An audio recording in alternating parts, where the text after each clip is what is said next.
Hello everyone, এখন আমি prank করব সাবানার মামার সঙ্গে। ভিডিওটা পুরো ওয়াচ করো। হ্যালো। হ্যালো, হ্যাঁ, কে?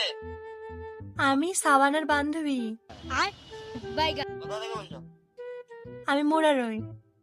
আহ, হ্যাঁ, একটু কথা ছিল আপনার সঙ্গে। বলো। ব্যস্ত আছেন না ফ্রি আছেন? ব্যস্ত নাই, মানে হোটেলে জুম্মার দিয়ে যাবো না। আচ্ছা, এখনো নামাজ পড়তে যাননি? কটা বাজে? আর মনে হয় তোমার ভালো লাগছে না। আচ্ছা,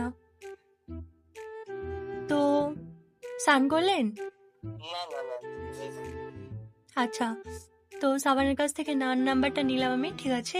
আর হচ্ছে কি, মানে কথা ছিল আপনার সঙ্গে, কিছু বলবো? বলে মানে বলেন না, বলো বলো, আপনার থেকে একটু ছোট আমি। বলেন।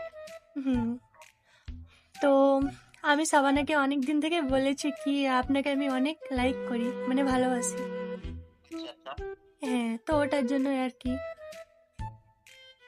আচ্ছা, আমি অলরেডি বিবাহিত। আমি জানি, আমি জানি, হ্যাঁ, হ্যাঁ, বাট আমি তাও লাইক করি। মানে আমি তো করি না। আরে আপনি করেন না, বাট হয়ে যাবে, অসুবিধা নেই। ওই জায়গাটা আমি কাউকে দিব না। কেন, কি হবে? আরে এরকম ভালোবাসা তো যায়, এরকম ভালোবাসা তো যায়। আমি ওয়াইফ ছাড়া আমি কাউকে বুঝি না। আচ্ছা, আমি বুঝছি আপনি লয়াল, বাট এরকম তো ভালোবাসা যায়। কেন, বিয়ে হলে কি ভালোবাসা যায় না? ভালোবাসাকে আমি ঘৃণা করি। আচ্ছা, তাই? আমি নিজের ওয়াইফকে ছাড়া আমি কাউকে ভালোবাসি না। বাহ।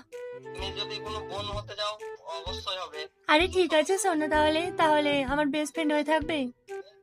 কিন্তু আমি আরে শোনো, তুমি আমার বেস্ট ফ্রেন্ড হয়ে থাকবে, বেস্ট ফ্রেন্ড হয়ে থাকবে আমার। তুমি বোন ভাই বোন থাকো, আমি ফ্রেন্ড করবো না। আমি লেডিসের সঙ্গে ফ্রেন্ড করতে চাই না।